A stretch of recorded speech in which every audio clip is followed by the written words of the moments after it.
जी कैफेट आज के लेक्चर का आगाज करते हैं। Lecture number 54। कल के लेक्चर में जो हमने element of audit report study किया था वो था अदर मैटर पैराग्राफ। ठीक है, हमने स्टडी किया अदर मैटर पैराग्राफ क्या होता है, किन सिचुएशन में other matter paragraph audit report में इंक्लूड किया जाता है, और इसका एक हमने फॉर्मेट भी पढ़ा था जो किस एग्जांपल का था, किस सर्कमस्टेंस का, कि जब प्रायर ईयर फाइनेंशियल स्टेटमेंट्स किसी और ऑडिटर ने ऑडिट की हो, उस सूरत में अदर मैटर पैराग्राफ की हमने ड्राफ्टिंग भी सीखी थी। इसमें कोई प्रॉब्लम हो, कोई क्वेश्चन पूछना चाहते हो पूछ लीजिए, कोई क्वेश्चन नहीं है। इसमें कोई कंसेप्ट रह तो नहीं गया था डिस्कस होने से जी?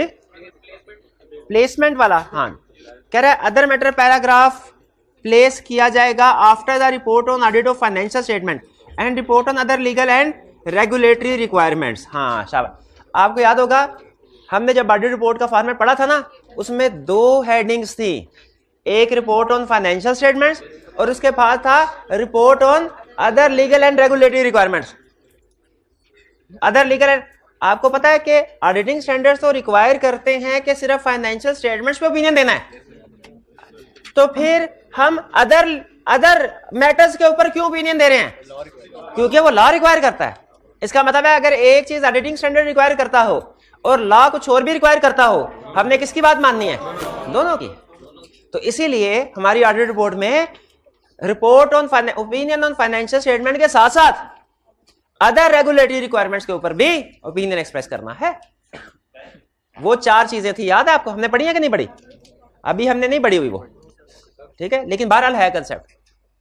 जी जी जी भाई, क्वेश्चन नंबर 18 में सारे डिस्कस करता हूँ, 17 भी करना है, 18 भी, 19 भी, आपके सामने वो स्लाइड अभी थोड़ी देर के बाद डिस्कस करता हूँ। पहले आपके प्रीवियस क्वेश्चन जो हैं वो ले लूँ, उसके बाद क्वेश्चन की तरफ आता हूँ। मेरा प्लान है आज का, पहले मेरा भाई मैं प्लेसमेंट को किसी किनारे लगा लूँ, फिर उसके बाद तो प्लेसमेंट नहीं, उनका भाई का पहले क्वेश्चन। हाँ चलिए, क्या बताइए?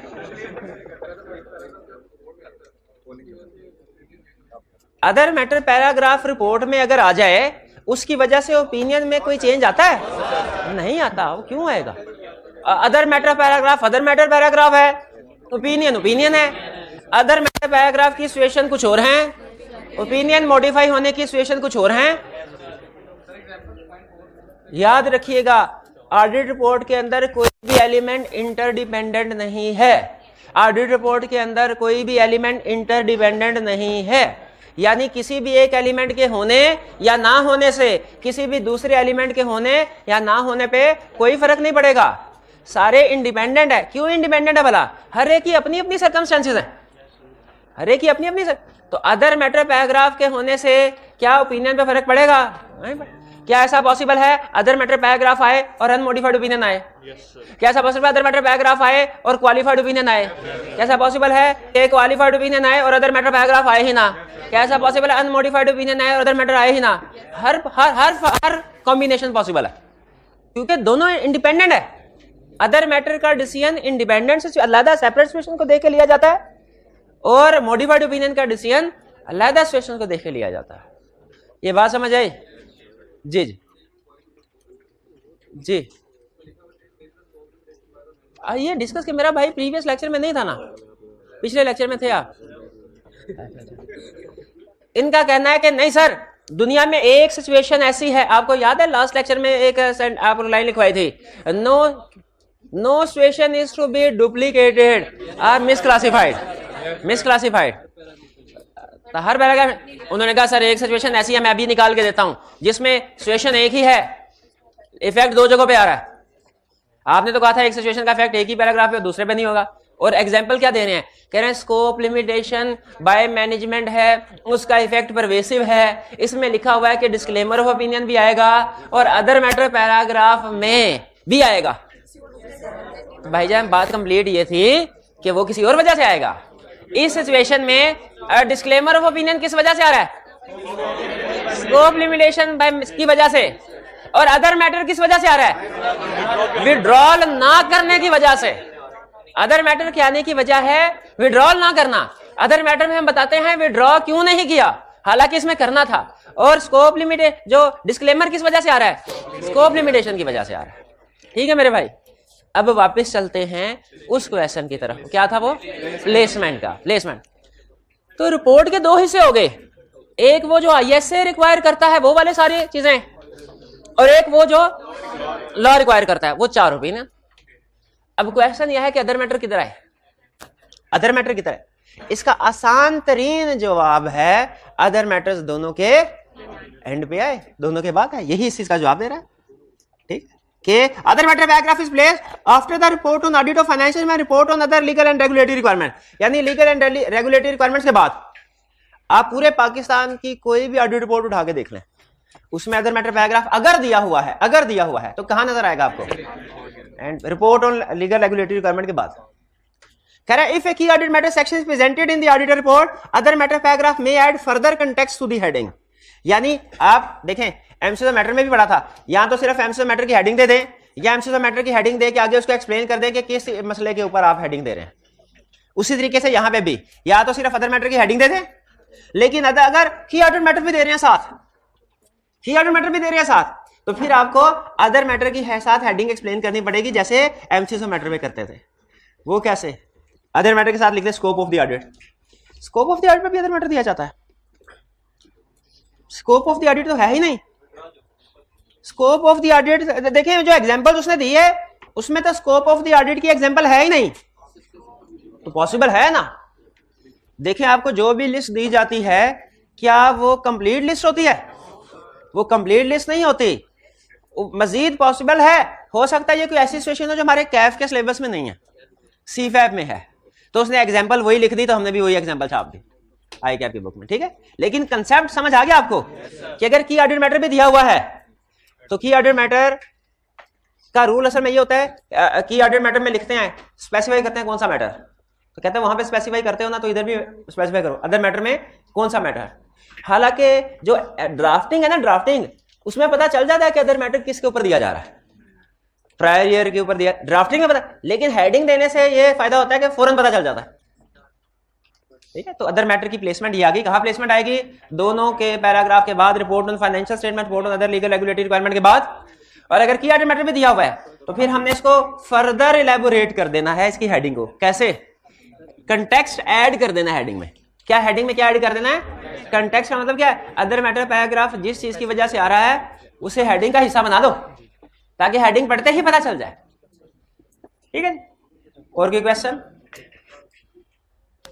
और कोई क्वेश्चन? जी जी कोई,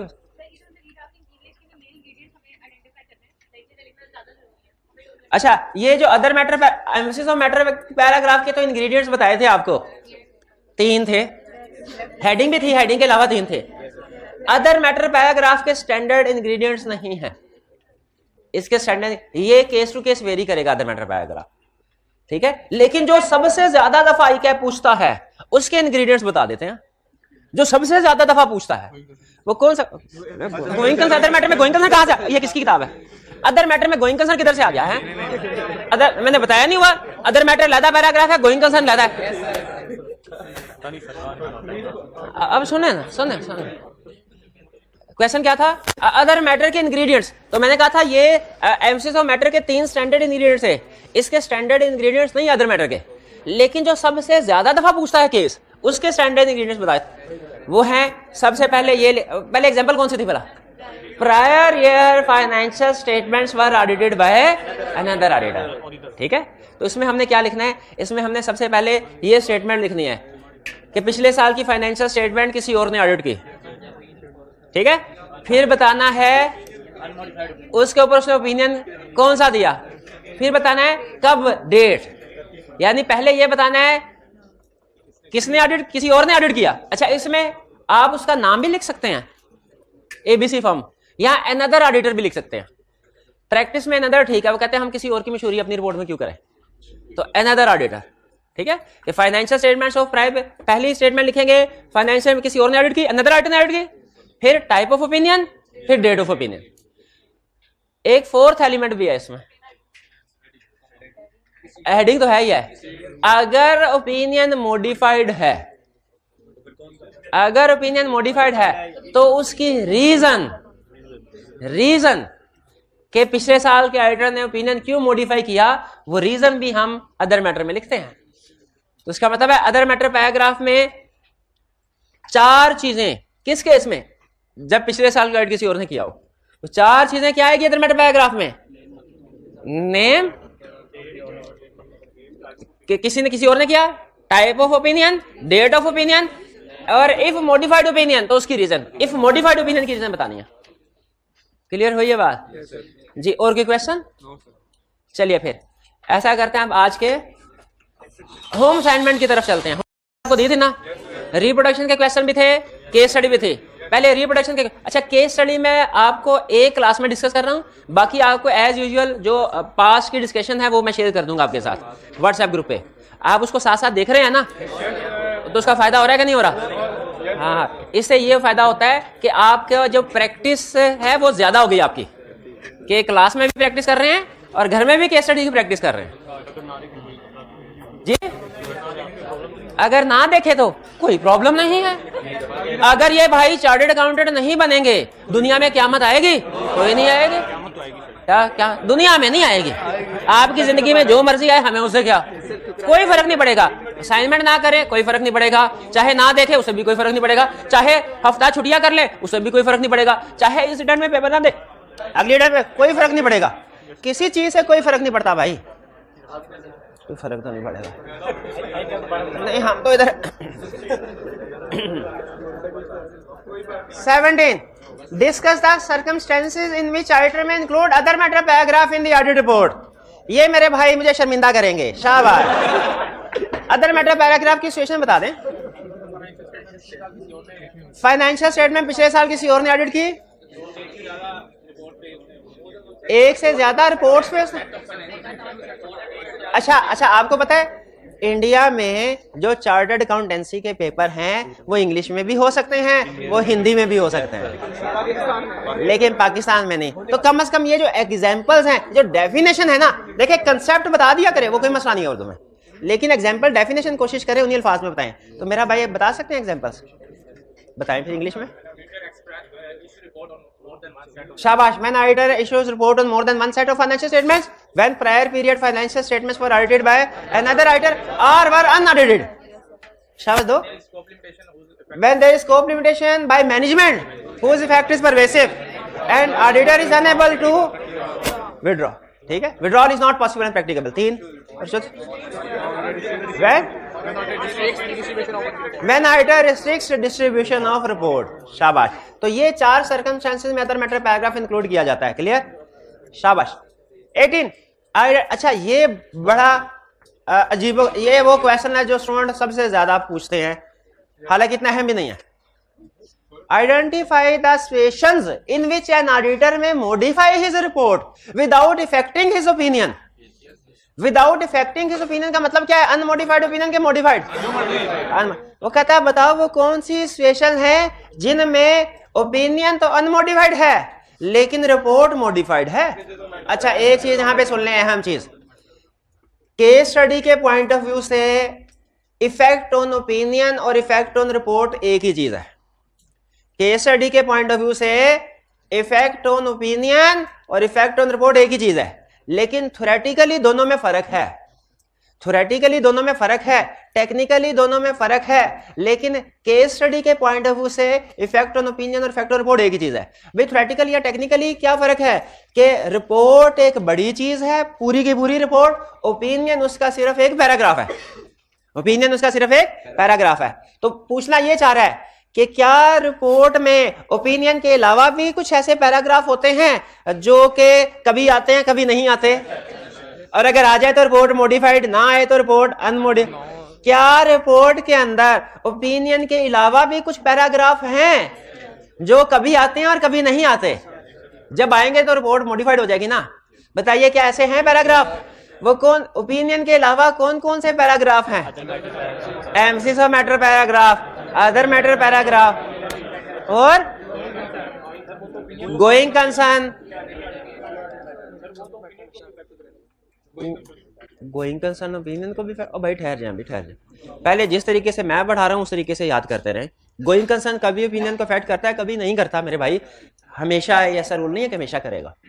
ठीक है, तो एमसीज ऑफ मैटर, तो इसका जवाब क्या है? इसका जवाब है 3 पैराग्राफ।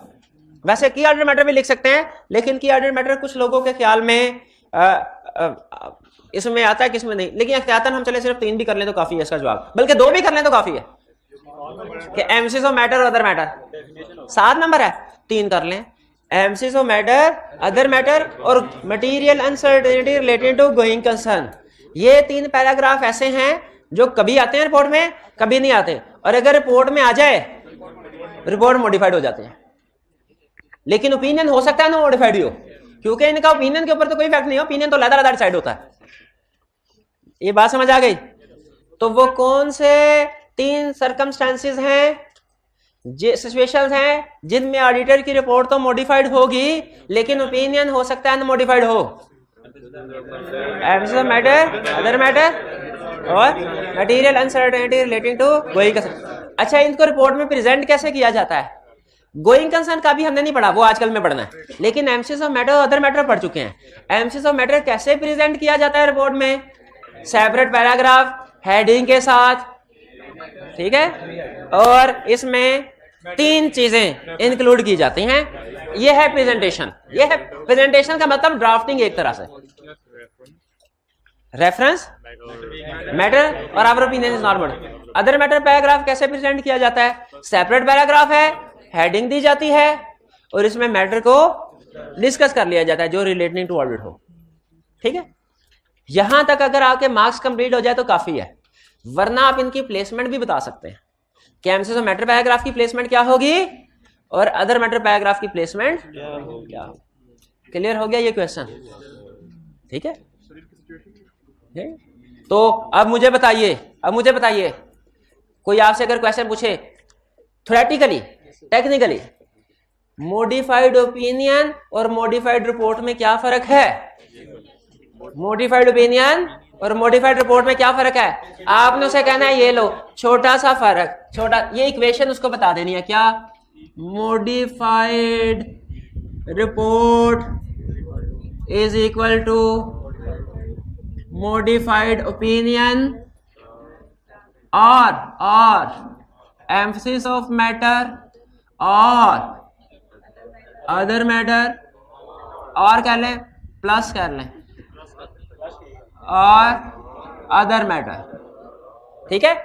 प्लस की बजाय मैंने और इसलिए लिखा, यानी इसका मतलब है मॉडिफाइड रिपोर्ट इन तीनों की वजह से हो सकती है, बल्कि एक और या प्लस लिख ले, कौन सा? गोइंग कंसर्न अनसर्टेन, यानी मॉडिफाइड रिपोर्ट इन चारों की वजह से हो सकती है, मॉडिफाइड ओपिनियन की वजह से भी, एम्फसिस ऑफ मैटर भी, अदर मैटर भी, गोइंग कंसर्न अनसर्टेनिटी की वजह से भी। लेकिन प्लस इसलिए नहीं लिखा कि आप ये ना समझ लें कि अच्छा चारों इकट्ठे होंगे तो फिर होगी मॉडिफाइड, इसलिए नहीं प्लस लिखा। और इसलिए लिखा कि कोई भी आ जाए। तो जब उसने कहा बताओ मॉडिफाइड ओपिनियन के बगैर रिपोर्ट कैसे मॉडिफाई होगी, ये पूछ रहा ना, तो इसको काटा मार दे, काटा, बाकी सारी बता दे कौन कौन सी रह गई? Emphasis of matter, other matter, going concern uncertainty. Clear हुआ? आइंदा कोई आपसे किसी इंटरव्यू में बड़ा ही टेक्निकल सवाल पूछे कि बताओ मॉडिफाइड रिपोर्ट और मॉडिफाइड ओपिनियन में क्या फर्क है, आपने क्या कहना है? Modified report is equal to modified opinion और एम्फसिस ऑफ मैटर और अदर मैटर और अनसर्टेनिटी, यानी इन चार में से कोई भी एक आ जाए। वो फिर हैरान होकर पूछेगा कि अगर मॉडिफाइड ओपिनियन ना हो, अनमॉडिफाइड ओपिनियन हो, अब फिर भी रिपोर्ट मॉडिफाई हो सकती है। आपने कहना बताया नहीं अभी कि मॉडिफाइड ओपिनियन और है, तो इसका मतलब है ये अनमॉडिफाइड हो, ये निकल जाए, ये निकल भी जाए, इनमें से कोई चीज आ जाए, रिपोर्ट फिर भी मॉडिफाइड हो सकती है।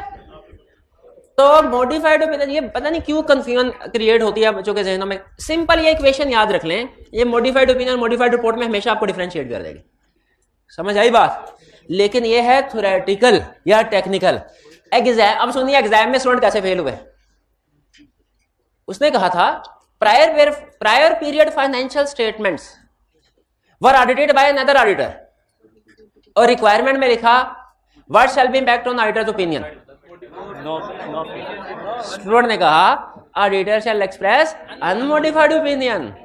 एग्जामिनर सोल्यूशन आया तो उसने लिखा unmodified opinion plus auditor shall also include other matter paragraph in his report in which he shall state that prior year financial statement for audited by another auditor and date of opinion and type of opinion and if opinion is modified तो उसकी reason.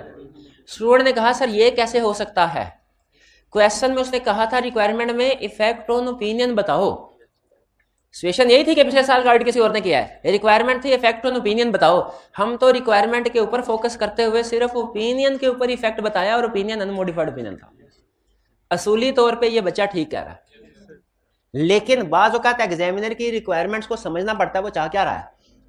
आपका क्या ख्याल है उसने 4 number सिर्फ unmodified opinion लिखने के देती होंगे? नहीं ना। तो इसलिए याद रखें केस स्टडी के पॉइंट ऑफ व्यू से इंपैक्ट ऑन ओपिनियन और इंपैक्ट ऑन रिपोर्ट दोनों एक है। यानी जब कभी वो इंपैक्ट ऑन रिपोर्ट पूछे तो पूरी रिपोर्ट में जहां कहीं इंपैक्ट आएगा वो बताना है, लेकिन जब कभी इंपैक्ट ऑन ओपिनियन पूछे तो भी पूरी रिपोर्ट में जहां जहां इंपैक्ट आए वो बताना है, वो बताना है। ये बड़ी अहम चीज है, ये दोनों बातें ध्यान में रखें, थ्योरेटिकली भी और केस स्टडी के पॉइंट ऑफ व्यू से भी। थ्योरेटिकली अगर कोई पूछे मॉडिफाइड रिपोर्ट में मॉडिफाइड ओपिनियन में फर्क है, आपने कहना फर्क है, ये फर्क है। लेकिन केस स्टडी की रिक्वायरमेंट में जब इंपैक्ट ऑन ओपिनियन और इंपैक्ट ऑन रिपोर्ट पूछे वो एक ही है, यानी आपने दोनों में पूरी रिपोर्ट में जहां कहीं भी इफेक्ट आ रहा है बताना है, वरना नंबर कोई नहीं देना उसने। ये बात समझ आ गई? चलिए आगे चलते हैं। Question 19 describe the implication on audit report where the prior year's audit has been conducted by another auditor. Other fail. Unmodified plus other matter paragraph fail. हाँ, उसके बाद वो चीजें भी बतानी है, सिर्फ खुदा का खौफ करें। सिर्फ पहले भी बताया था, सिर्फ एमसीज ऑफ मैटर अक्लमंद को इशारा काफी होता है, लेकिन एग्जामिनर अक्लमंद नहीं है, उसको इशारा काफी नहीं है, उसको पूरी बात बतानी होती है। सिर्फ एमसीज ऑफ मैटर नहीं बताना, उसके अंदर क्या आएगा वो भी बताना है। सिर्फ अदर मैटर नहीं बताना, जो कलप रहा वो सुन ले। सिर्फ अदर भाई जो कह रहा है तेरे से कह रहा है, मेरे से थोड़ी कह रहा है, मेरी बात सुन ले क्या बता रहा हूं। एग्जाम में केस स्टडी में सिर्फ एमसीज ये नहीं बताना कि इसमें एमसीज ऑफ मैटर आएगा, इसके साथ जो इंफॉर्मेशन आएगी वो भी बतानी है। एग्जाम में सिर्फ ये नहीं बताना अदर मैटर आएगा, बल्कि जो इंफॉर्मेशन आएगी अदर मैटर में वो भी बतानी है। खास तौर पे किस केस में, देखा कहा था ना सबसे ज्यादा यही पूछता है। आ गया कि नहीं क्वेश्चन? अभी तो केस स्टडी जब करेंगे फिर आपको पता चलेगा कि मैं सही कह रहा था कि गलत कह रहा था। क्या कह रहा था मैं कि सबसे ज्यादा अदर मैटर में कौन सी एग्जाम्पल टेस्ट होती है? Prior financial statements were audited by another auditor. एक एग्जाम्पल क्वेश्चन नंबर 19 की शक्ल में आपके सामने। बहरहाल आगे चलते हैं, नेक्स्ट है केस स्टडी हमारी। यू आर द, अच्छा सबसे पहले केस स्टडी में क्या करना होता है नहीं, ये क्या ये है? As an audit engagement partner of above companies what would be your suggestion to the company's management regarding the above circumstances on the financial statement of companies. बताइए कि what would be your suggestion to manage regarding above circumstances on financial company. Also explain type of opinion you would issue if the company's management do not agree with your suggestion. तो आपने type of opinion भी बताना है अगर suggestion से agree ना करें। Requirement पढ़ ले, समझ ले। अब सुनिएगा स्टूडेंट कैसे फेल होते हैं। एक चीज मैं आपको बता दूं, फर्स्ट रीडिंग में ना कभी भी किसी भी क्वेश्चन का कंप्लीट सोल्यूशन आपके जहन में नहीं आता, पक्की बात है। फर्स्ट रीडिंग में, ये मैं थ्योरेटिकल सब्जेक्ट्स की बात कर रहा हूं, मेडिकल की टीचर बताएंगे, थ्योरेटिकल में बात ये है। फर्स्ट तो हमेशा आपको सेकंड रीडिंग करनी चाहिए, या एक दफा सोच के जहन में ले है कि ये क्या पूछ रहा है, उसके बाद दोबारा भी क्वेश्चन को पढ़ना चाहिए, केस स्टडी को खास तौर पे। 14 कह रहे you are the auditor of certain companies audit of which have been finalised and audit opinion are expected to be shortly issued. अब ओपिनियन आपने, रिक्वायरमेंट अपने जहन में आपने रखनी है, मैंने सामने आपके केसेस ले आए तीनों। Significant issues concerning these audits are as follows. Company A subsequent to the year, जैसे ही लफ्ज सब्सिक्वेंट आया या ईयर एंड के बाद की डेट आई, मेरे जहन में सब्सिक्वेंट इवेंट का टॉपिक आ जाना चाहिए। हाँ, subsequent to the year end a debtor from whom a significant balance is due initiated winding up proceedings। अच्छा, मेरा ख्याल तो ये है कि ये ईयर एंड के बाद वो हुआ है, इसको तो इग्नोर कर देना चाहिए। अच्छा, ये सब्सिक्वेंट इवेंट है। अब बताइए एडजस्टिंग के नॉन एडजस्टिंग। शाबाश। एडजस्टिंग का मतलब कि इसकी प्रोविजन वाला रिकॉर्ड होनी चाहिए। अब मैं सोल्यूशन में क्या लिखूंगा? सोल्यूशन में लिखूंगा if management does not correct financial statement, if management does not record provision in financial statements, it will be a misstatement. if क्योंकि इफेक्ट नहीं बताया हुआ ना, इफेक्ट नहीं बताया हुआ, उसने अमाउंट नहीं दी हुई, तो फिर मैं क्या कर दोनों लिखूं? क्वेश्चन में लफ्ज सिग्निफिकेंट आ जाए, लफ्ज मेजर आ जाए, इसका मतलब है कंफर्म नहीं है कि मटेरियल है कि परवेसिव है, तो मैं दोनों लिखूंगा। If effect is material, auditor shall express qualified opinion, if effect is pervasive, auditor shall express adverse opinion, और मैं फेल हो गया। कोई स्टूडेंट बता सकता है क्यों? Emphasis of matter paragraph,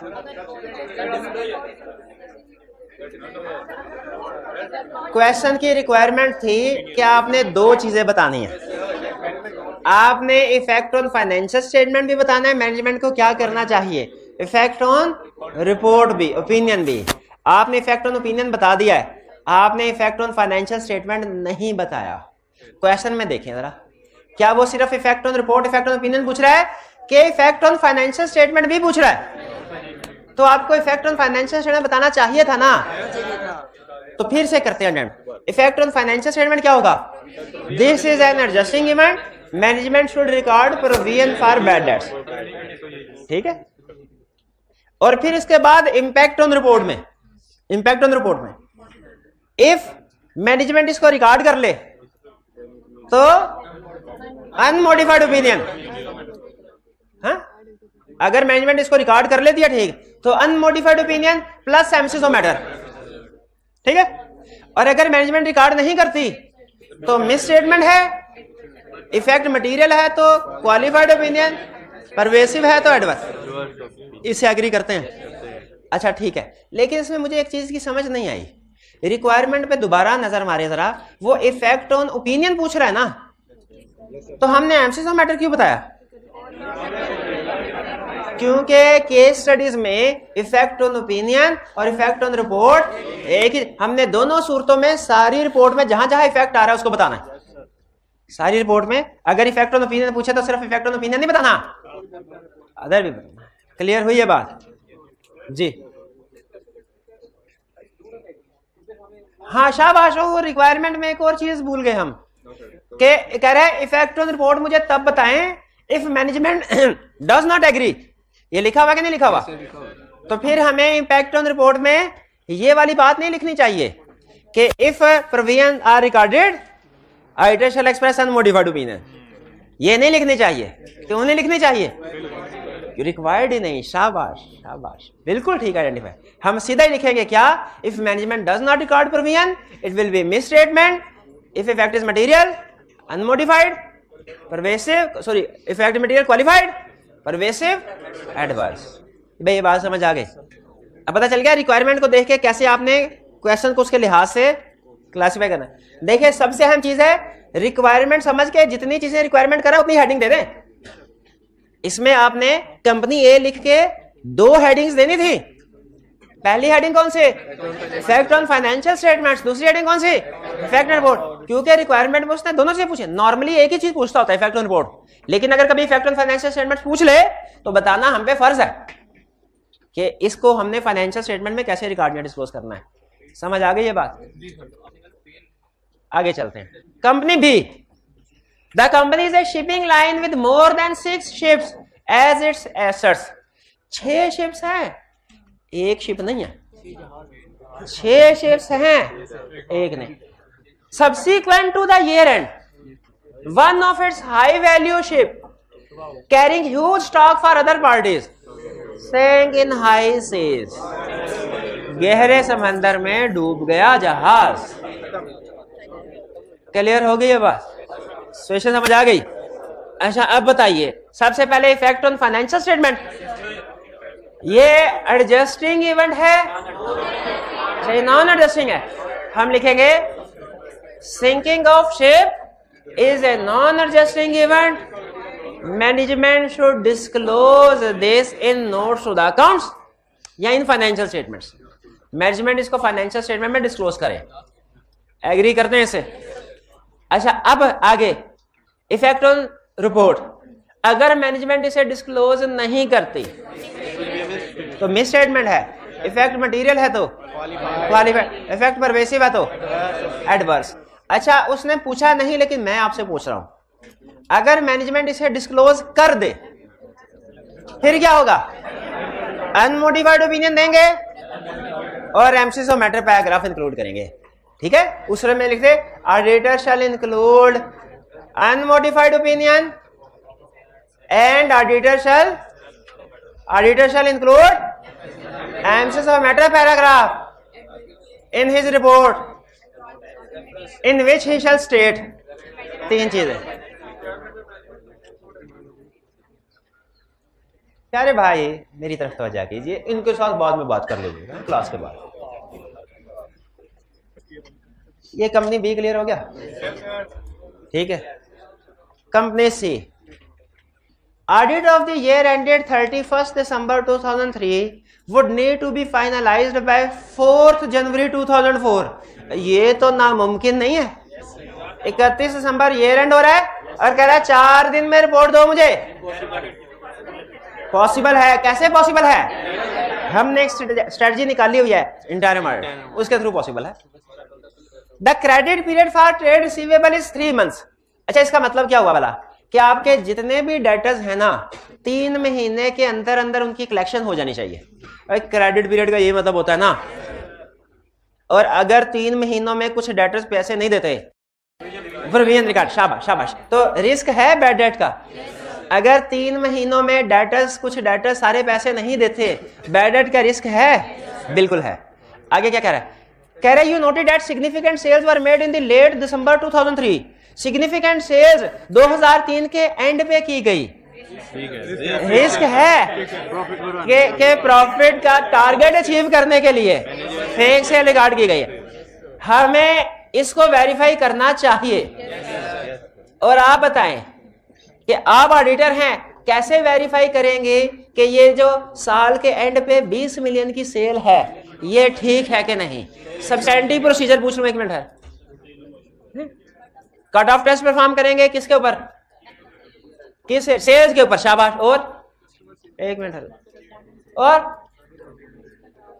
confirmation letter send करते हैं नॉर्मल हालात में, लेकिन यहां पे तो 2-3 दिन है। यहां पे आपको कंफर्मेशन लेटर प्रोबेबली या खुद जाके कंफर्म कर सकते हैं। और डॉक्यूमेंट्स चेक करेंगे। कौन सी documents? Good dispatch note, sale invoice, customer acknowledgement, sales order, और सबसे अहम चीज नहीं पता, ईयर एंड के बाद कैश रिसीट। शाबाश। जो भी इस केस में लग रहा है इतनी जल्दी नहीं मिलेगा, 3 दिन में। ठीक है, लेकिन ये प्रोसीजर मैंने पूछने थे, हो गए। You have requested a company to provide the evidence for such sales, which request has been sent by them to its field office. आपने कहा जी इसका सेल्स का एविडेंस दो, ये तो रिस्की है, इसको तो जरूर वेरीफाई करेंगे। उससे फील्ड ऑफिस में भिजवा दी request. However, the company considers that these evidence may not be timely available by 4th January 2004 due to law and order situation in the area where the field office is situated. ठीक है, कह रहे भाईजान उधर ना operation हो रहा है, कटी पहाड़ी के दूसरी तरफ है हमारा ऑफिस है, तो उधर ऑपरेशन हो रहा है पुलिस का, तो वहां पे अभी एविडेंस नहीं मिल सकता आपको।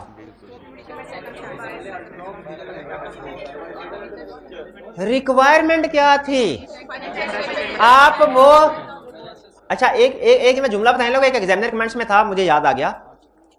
वो कहता है स्टूडेंट वो बताते हैं जो उन्हें पता होता है, वो नहीं बताते जो हमने पूछा होता है। तो कोशिश करें जो उसने पूछा हुआ है ना वो बताएं। पूछा उसने क्या था? Impact on financial statements. ठीक है, इसका ये चूंकि मिस स्टेटमेंट का केस नहीं है तो इसका इंपैक्ट ऑन फाइनेंशियल स्टेटमेंट नहीं है, लेकिन हम मैनेजमेंट को सजेशन दे सकते हैं। उसने क्वेश्चन में सजेशन मांगी हुई है ना, सजेशन दे सकते हैं। इस सिचुएशन में मैनेजमेंट को क्या सजेशन देंगे? पहली सजेशन कि वो डेडलाइन को एक्सटेंड कर दे, डेडलाइन को एक्सटेंड कर दे, क्योंकि एविडेंस नहीं मिल रहा, एविडेंस मिले बगैर हम ओपिनियन नहीं देंगे। और अगर देंगे भी, अगर एविडेंस लिए बगैर ओपिनियन देना चाहे दे भी सकते, लेकिन कौन सा ओपिनियन होगा? क्वालिफाइड या डिस्क्लेमर, क्योंकि स्कोप लिमिटेशन एविडेंस ना मिलना, तो पहली सजेशन रिपोर्ट डेडलाइन को एक्सटेंड कर दें, और दूसरी सजेशन चलो फिजिकली नहीं आ सकते, इलेक्ट्रॉनिक कॉपीज मंगवा लें। इलेक्ट्रॉनिक कॉपीज तो मंगवा सकते हैं ना, बिल्कुल मंगवा सकते, तो इलेक्ट्रॉनिक कॉपीज उसकी मंगवा लें।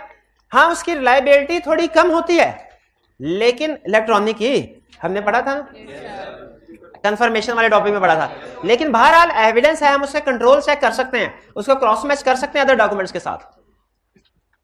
फिर इसके बाद इंपैक्ट ऑन रिपोर्ट, अगर दोनों ही काम नहीं होते तो स्कोप लिमिटेशन होगी। क्या इफेक्ट बताया उसने?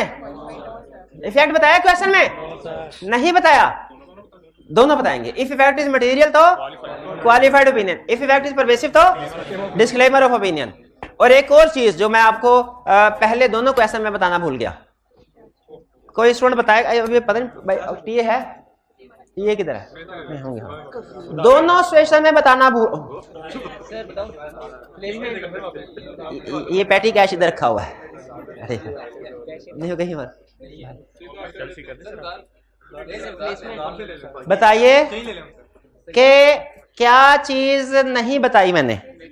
शाबाश शाबाश, बेसिस फॉर ओपिनियन, वो भी तो बताना था, वो भी तो बताना था। हाँ, या क्या basis for opinion section report में नहीं होता? तो क्या जब कभी इंपैक्ट ऑन रिपोर्ट पूछे हम इतना बता दें क्वालिफाइड ओपिनियन, कि ये भी लिखना चाहिए auditor shall explain nature of misstatement in basis for qualified opinion section. क्या स्कोप लिमिटेशन हो तो सिर्फ इतना लिखना चाहिए डिस्क्लेमर ऑफ ओपिनियन, या ये भी लिखना चाहिए auditor shall explain nature of scope limitation in basis for disclaimer of opinion section. ये लाइन भी तो आनी चाहिए, ये भी इंपैक्ट ऑन रिपोर्ट का हिस्सा है भाई। क्लियर हो? चलिए, ये थी हमारी केस होम असाइनमेंट। बाकी के दो केस स्टडीज जो आपको व्हाट्सएप पे शेयर करूंगा। बताइए इस डिस्कशन से कुछ सीखा आपने? चलिए बाकी कल इंशाल्लाह। अब चलते हैं हम आज के लेक्चर की तरफ। आज का लेक्चर अटेंटिव होके सुनिए। आज हम इसको कंप्लीट लर्निंग ऑब्जेक्टिव को नहीं कर पाएंगे, क्योंकि आपको पता है हम जो एग्जांपल्स होती है ना, एग्जांपल्स उनको करवाने का एक तरीका होता है, एक आपको बताया था ना, एक होता है ऑडिट करना, एक होता है ऑडिट फुड़गाना, बताया ना? हाँ, एक होता है फुड़गाना। क्या होता है कि ये जितनी भी एग्जांपल्स हैं वो आपसे कहा जाए आप घर से पढ़ें, अगर कोई प्रॉब्लम हुई तो पूछ लीजिएगा, ना आपने पढ़नी ना कोई प्रॉब्लम होनी, अगले दिन हमने आगे चले जाना। ये है ऑडिट फुड़गाना। एक होता है ऑडिट करना। करना का क्या मतलब है? एक एक एग्जांपल आपके साथ डिस्कस करना कि ये इसका मतलब ये है, ये केस स्टडी में इस तरीके से टेस्ट कर सकता है, और ये एग्जांपल ज्यादा टेस्ट हुई है, ये एग्जांपल कम टेस्ट हुई है। अब चूंकि हम ऑडिट करना चाहते हैं तो उसमें टाइम थोड़ा सा ज्यादा लगता है। आपको इतराज तो नहीं हो? भी तो मुझे क्या, मैंने तो जो डिसाइड किया वही पढ़ाना। होम असाइनमेंट डिस्कस हो गई। अब हम स्टडी करने जा रहे हैं नेक्स्ट पैराग्राफ। देखिए हम अभी तक क्या सीख चुके हैं? हम सीख चुके हैं रिपोर्ट में कितने एलिमेंट्स होते हैं, एग्रीड। हम सीख चुके हैं सबसे अहम एलिमेंट जो ओपिनियन है, ये किन सिचुएशन में मॉडिफाइड ओपिनियन आता है, किन में नहीं आता, एग्रीड। हम पढ़ चुके हैं एमसीएस मैटर पैराग्राफ में किन सिचुएशन में आएगा, एग्रीड। हम पढ़ चुके हैं अदर मैटर पैराग्राफ किन सिचुएशन में आएगा, कैसे आएगा, एग्रीड। अब हम पढ़ रहे हैं गोइंग कंसर्न पैराग्राफ, किन सिचुएशन में आएगा और कैसे आएगा, ये पढ़ने जा रहे हैं। क्लियर हो गया? चलिए, गोइंग, ये जो पैराग्राफ है ना, इसका पूरा नाम है material uncertainty related to going concern. इसमें कंसेप्ट वाइज सबसे अहम चीज जो नोट करने वाली है वो ये कि गोइंग कंसर्न नहीं, अनसर्टेनिटी।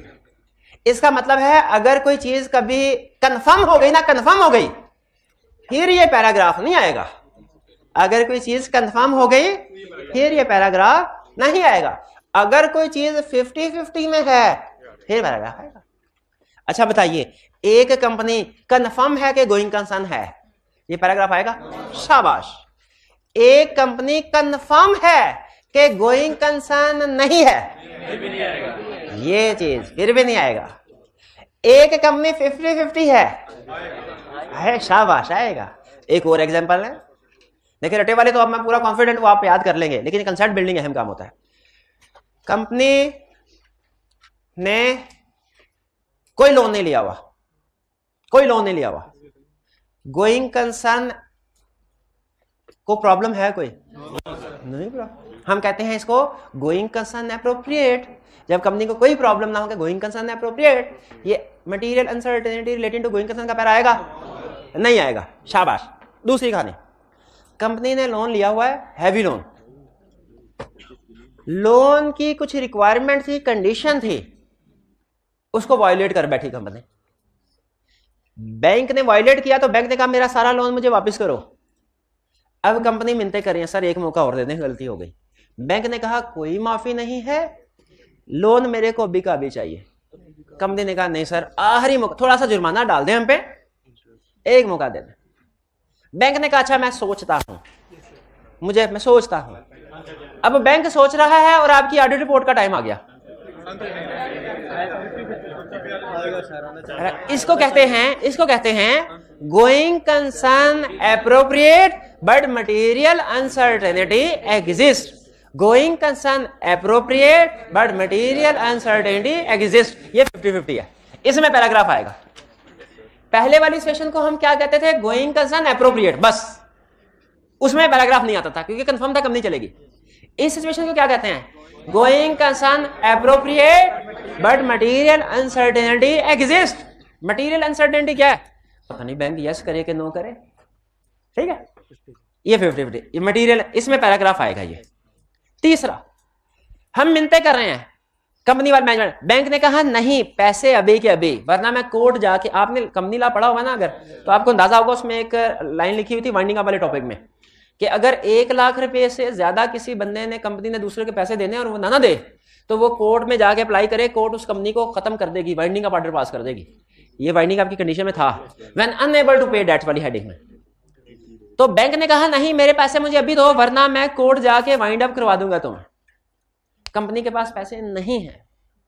अब बताइए, इसको हम कहते हैं गोइंग कंसर्न नॉट एप्रोप्रिएट। इसमें भी ये पैराग्राफ नहीं है। क्यों नहीं आएगा? कंफर्म हो गया कंपनी डूब गई है। तो ये अनसर्टेनिटी का लफ्ज, स्टूडेंट कहते हैं सर जब गोइंग कंसर्न है ना, ये तीसरी वाली एग्जांपल है, गोइंग कंसर्न नॉट एप्रोप्रिएट, इसमें गोइंग कंसर्न का मसला तो है और वाकई ही है, तो कहते हैं पैराग्राफ क्यों नहीं आएगा? ये गोइंग कंसर्न का पैराग्राफ है। मैं कहता हूं नहीं, गोइंग कंसर्न का नहीं है, ये अनसर्टेनिटी का पैराग्राफ है। अनसर्टेनिटी होगी तो पैराग्राफ आएगा, जब अनसर्टेनिटी नहीं है पैराग्राफ नहीं आएगा। तो ये बहरहाल ये पैराग्राफ। पहले अब हम समझ लेते हैं गोइंग कंसर्न अजम्पशन है क्या।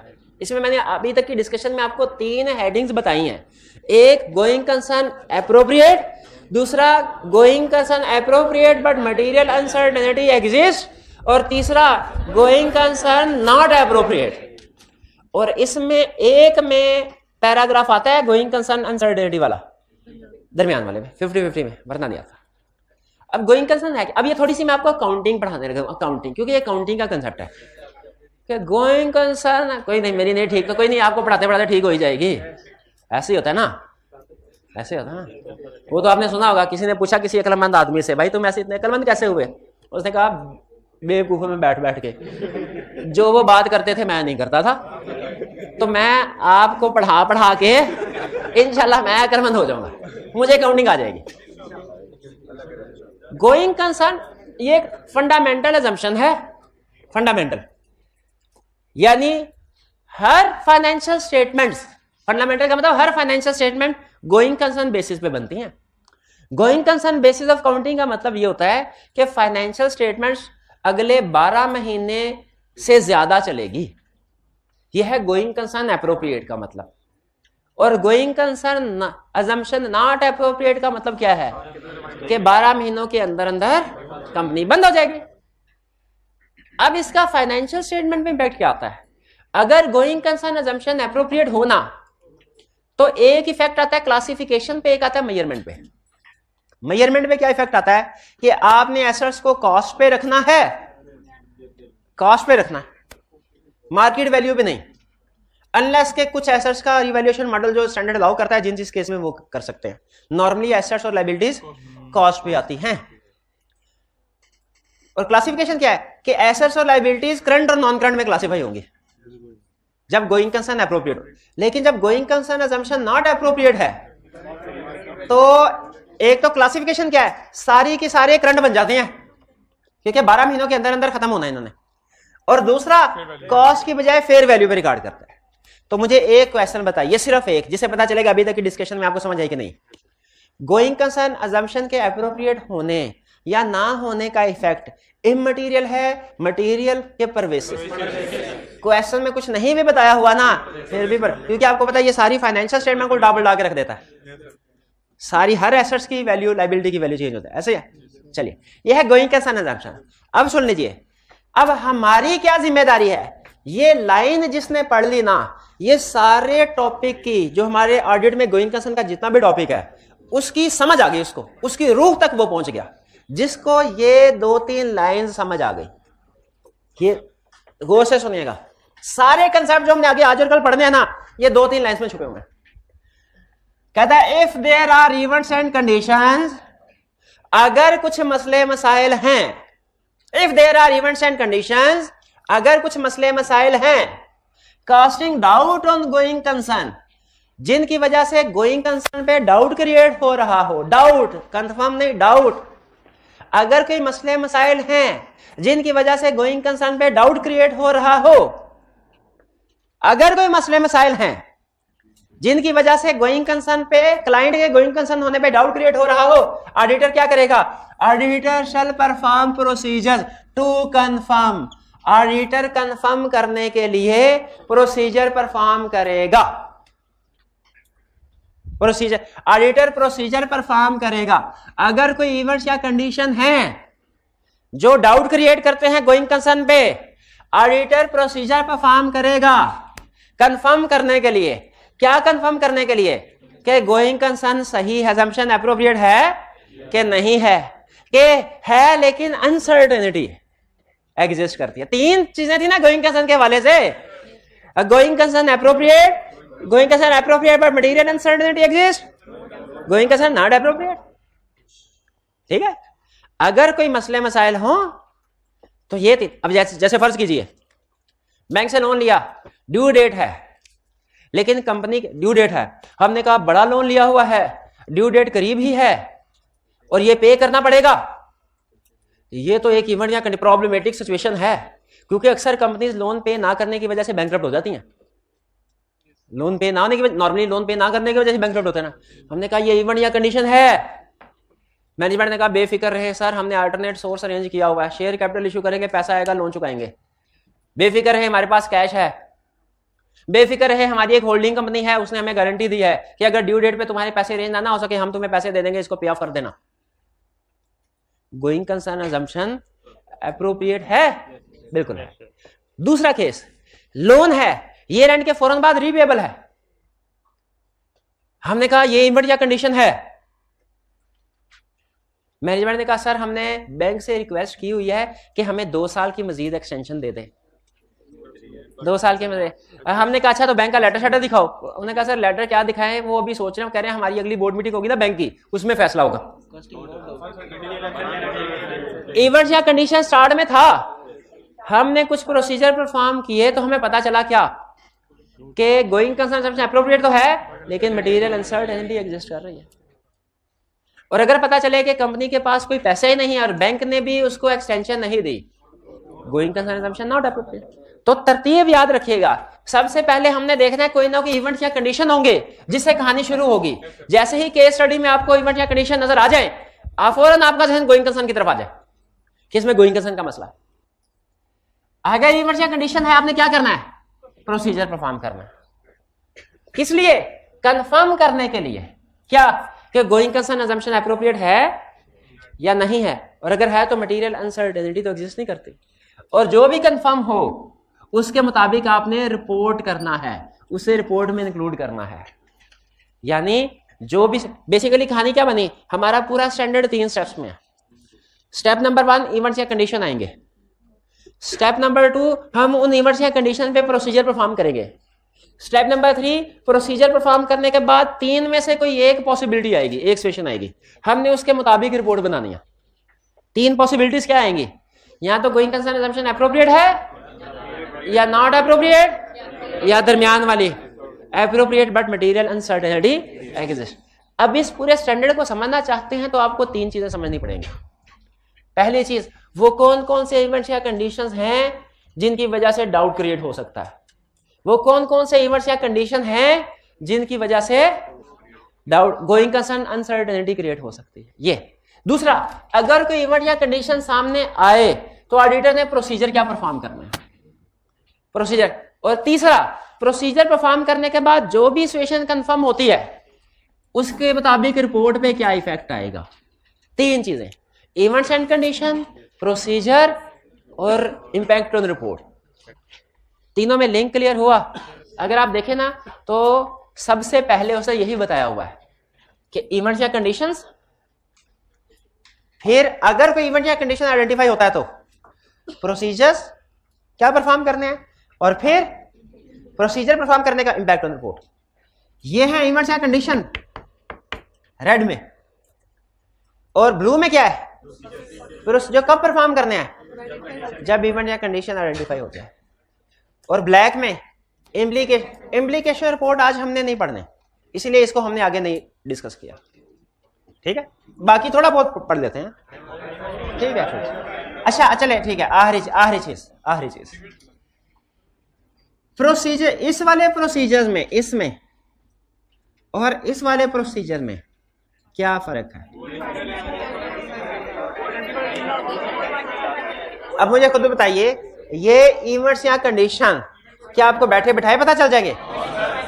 ये हम प्रोसीजर परफॉर्म करेंगे to identify subsequent event, to identify events या कंडीशन जो डाउट क्रिएट करेंगे। और अगर इवेंट्स या कंडीशन सामने आ जाएं तो फिर ये प्रोसीजर उसके बाद वाले ऑन आइडेंटिफाइंग इवेंट या कंडीशन।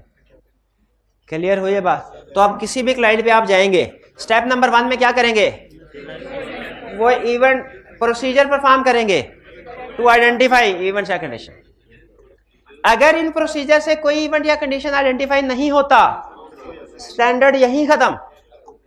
लेकिन अगर इनसे इवेंट या कंडीशन आइडेंटिफाई होता है तो फिर आपने एडिशनल प्रोसीजर, और एडिशनल प्रोसीजर से 3 में से एक सिचुएशन कंफर्म होगी, 3 में से एक होगी। तो जो भी सिचुएशन कंफर्म होती है उसके मुताबिक रिपोर्ट पे इफेक्ट होगा। अच्छा, अब मुझे बताइए कि वो केस स्टडी वाली बात करते हैं हम, वो कौन से इवेंट्स या कंडीशन है जो सामने आ सकते हैं जो गोइंग कंसर्न पे डाउट क्रिएट करते हैं। वो कौन से इवेंट्स या कंडीशन है वो सुन लें। लॉसेस, कंपनी पिछले कई सालों से नुकसान में है, इतना नुकसान के इक्विटी नेगेटिव हो गई है, इक्विटी नेगेटिव हो गई है। भाई समझ लगे? ये सिर्फ आपको इवेंट्स या कंडीशन बता रहा हूं। लॉसेस समझ आ गया? नेट लायबिलिटी पोजीशन, इसका क्या मतलब है? लायबिलिटी ज्यादा, एसेट्स कम। ये आपने कहा पढ़ा काउंटिंग में? शाबाश, इसका मतलब है। फिर अनइंश्योर्ड कैटास्ट्रॉफी, कैटास्ट्रॉफी क्या होता है? कुदरती आफात। अनइंश्योर्ड, कुदरती आफात आई, एसेट जल गए। अच्छा बताइए, 6 जहाज थे, एक डूब गया, गोइंग कंसर्न का मसला है? नहीं। एक जहाज था वही डूब गया। अच्छा आप सुने, एक जहाज था, कुदरती आफत आई, वही डूब गया, लेकिन उसकी इंश्योरेंस करवाई थी? नहीं। शाबाश। इसलिए यहां पे देखे, जब इंश्योरेंस करवाई होगी और कुदरती आफत आई तब मसला होगा कि जब इंश्योरेंस नहीं करवाई हुई। अनइंश्योर्ड लिखा हुआ उसने, इंश्योर्ड नहीं लिखा हुआ। इंश्योर्ड होने पे कोई डाउट नहीं होता, क्योंकि पता है इंश्योरेंस वालों से पैसे मिल जाने हैं। तो असूल याद रख ले, क्वेश्चन में जब कभी उसने कहा हो ना इंश्योरेंस करवाई है और गोइंग कंसर्न का मसला नहीं है, चाहे सारा बिजनेस तबाह हो जाए, जब कभी उसने कहा इंश्योरेंस करवाई है, गोइंग कंसर्न का मसला नहीं है, चाहे सारा बिजनेस तबाह हो जाए। ठीक है, आप हर कुदरती आफत में ना गोइंग कंसर्न को फिट कर देते हैं कि एसेट जल गया, ये गोइंग कंसर्न, ये तबाही आगे गोइंग कंसर्न। आगे इंश्योरेंस को भी तो पता देखना है, इंश्योरेंस करवाई कि नहीं करवाई, इंश्योरेंस का भी देखते हैं। लॉस ऑफ मेजर कस्टमर, बड़ा कस्टमर एग्रीमेंट तोड़ गया है, एग्रीमेंट खत्म और अब कोई अल्टरनेट भी नहीं है, अब कोई अल्टरनेट भी नहीं है, तो बता भाई, बड़ा कस्टमर जिसको हम कैसे पता चलेगा? क्वेश्चन में कहेगा 60% इसको सेल कर रहे थे, 70% इसको सेल कर रहे थे। तो अगर किसी कस्टमर को 60-70% सेल कर रहे थे और वो चला जाए, छोड़ जाए, तो गोइंग कंसर्न का इशू है कि नहीं? इसी के पे केस स्टडी याद आ गई। मजाल है आप ठीक कर सके। क्वेश्चन में उसने कहा कि आपका एक मेजर कस्टमर है जिसको आप 70% सेल कर रहे हैं, उसके साथ 5 साल का एग्रीमेंट हुआ था, 5 साल तक उसको सप्लाई करेंगे, 2 साल गुजर गए हैं।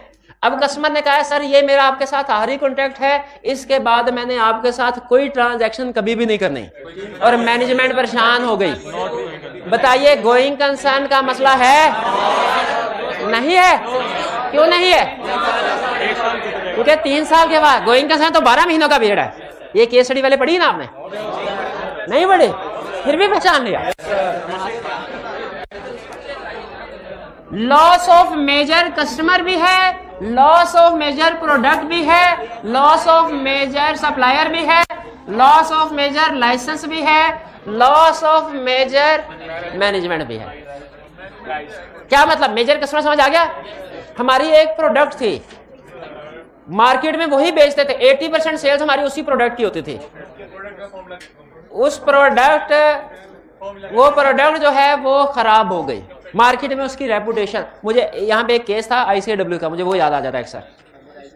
एक कंपनी का, एक इलेक्ट्रॉनिक अप्लायंसेस बनाने वाली कंपनी थी, हेयर ड्रायर बनाते थे, सबसे फेमस प्रोडक्ट थी उनकी, more than 70% sale hair dryer की सेल से होती थी।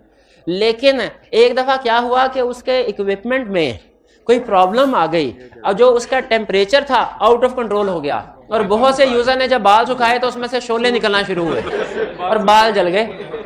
क्वेश्चन में कहा बताइए इसका आपकी ऑडिट रिपोर्ट पे क्या इंपैक्ट होगा? गोइंग कंसर्न क्यों बोला? मोर देन 70% फेल। उसने कहा गोइंग कंसर्न बिल्कुल आएगा, 5 में से 2 नंबर इसके मिल गए, लेकिन लिटिगेशन का रिस्क नहीं है, डिफेक्टिव इन्वेंट्री रिटर्न होने का रिस्क नहीं है। ठीक है, ये भी तो इफेक्ट है, इसको कंसीडर करना है हमने। इंपेयरमेंट का रिस्क नहीं है कि जिस मशीनरी ने ये गलत इन्वेंट्री बनाई,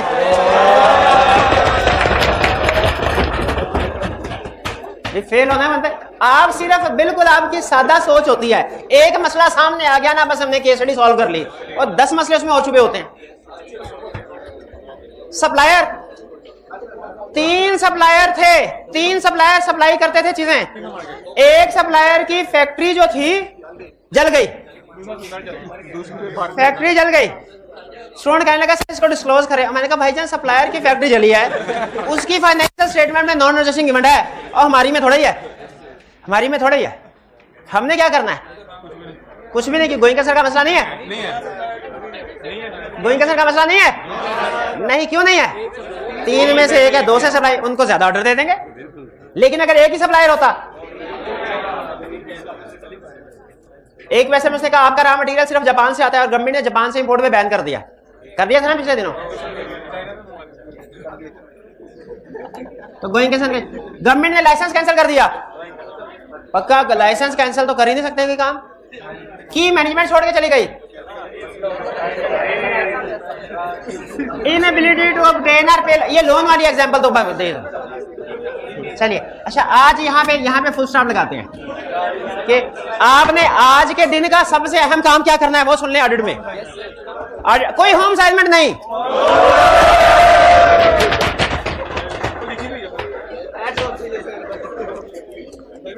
लेकिन नहीं असाइनमेंट नहीं आज, लेकिन जिसने ये होम असाइनमेंट ना की वो रिस्क है कि फेल हो जाएगा।